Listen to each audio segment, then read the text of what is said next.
আসসালামু আলাইকুম। আমি রেহেনা পারভিন সকারান্না পেজ থেকে চলে আসলাম আজকে আপনাদেরকে দেখাতে একটা মিষ্টি তৈরি করতে আমাদের লাগবে 1 কাপ মতো গুঁড়া দুধ নিয়েছি। গুঁড়া দুধটা আমি জানি 1 কাপ আছে, যার জন্য মেপে নিলাম না, পাতা থেকে ঢেলে দিলাম।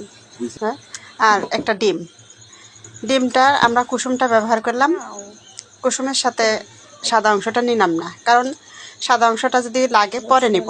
তো মাখানোর পর গুঁড়া দুধের সাথে যেটা মেশালাম, কুসুমটা মেশানোর পর দেখলাম যে আর সাদা অংশটা লাগলো না।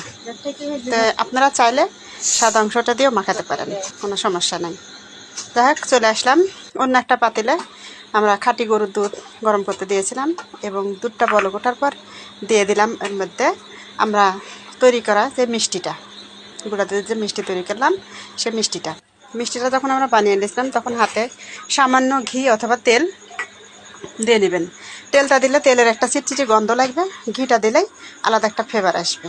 দেখুন, 5 মিনিট ফুটে ওঠার পর আমরা যে মিষ্টি শেপটা দিয়েছিলাম 5 মিনিট মতো মৃদু আছে আমরা ফুটিয়ে নিয়েছি, রান্না করে নিয়েছি এবং দেখুন কতটা পারফেক্ট হয়েছে।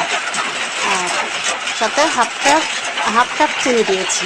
যে যেমন মিষ্টি খাবেন, আপনারা চাইলে এখানে কনডেন্স মিল্কও দিতে পারেন, কারণ স্বাদটা বাড়বে তাতে।